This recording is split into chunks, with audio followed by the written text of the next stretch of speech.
Hello বন্ধুগণ, welcome to care cricket news. আজকে আমরা কথা বলতে চলেছি কলকাতা নাইট রাইডার্সের ফ্যানদের জন্য অনেক বড় সুখবর। সুখবরটি হচ্ছে মাথিসা পাথিরানা এবং হর্ষিত রানাকে নিয়ে। হর্ষিত রানা কিছুদিন আগে কিন্তু ইনজুর্ড হয়ে যাওয়ার কারণে টি-20 ওয়ার্ল্ড কাপ থেকে পুরোপুরিভাবে কিন্তু ছিটকে গেছিলেন।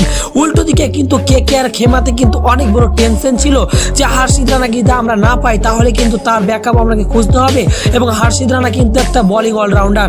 তার জন্য কিন্তু কেকেআর ম্যানেজমেন্ট কিন্তু অনেক কিন্তু পারেশানিতে ছিল।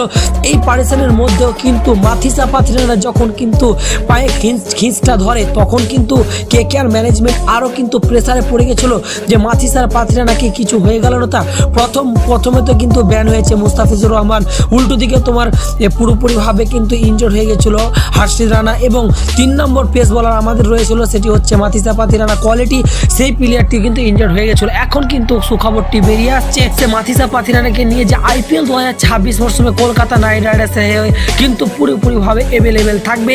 উল্টো দিকে কিন্তু হর্ষিত রানাকে যদি আমরা নিয়ে কথা বলি তাহলে কিন্তু হর্ষিত রানা কিন্তু কেকেআর হয়ে প্রথম 3টি অথবা 4টি ম্যাচ মিস করতে পারে, বাকি ম্যাচগুলো কিন্তু খেলবে হর্ষিত রানা। এবং হর্ষিত রানা কতটা অলরাউন্ড ইম্প্যাক্ট ডালতে পারে সাউথ আফ্রিকা এবং নিউজিল্যান্ডের বিপক্ষে যে আমরা টি-20 ম্যাচগুলো খেলেছিলাম তার বিরুদ্ধে কিন্তু আমরা যে অলরাউন্ড পারফর্ম দেখেছি হর্ষিত রানার কাছ থেকে আনবিলিভেবল হয়, এক কথায় বলতে গেলে দেখার মতো। উল্টো দিকে হর্ষিত রানাকে নিয়ে কেকেআর ম্যানেজমেন্টকে আর কোনো এক্সট্রা চাপ নিতে হচ্ছে না।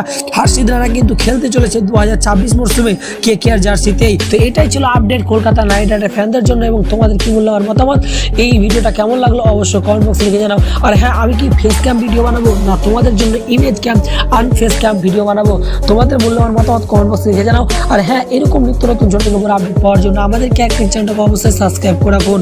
ধন্যবাদ।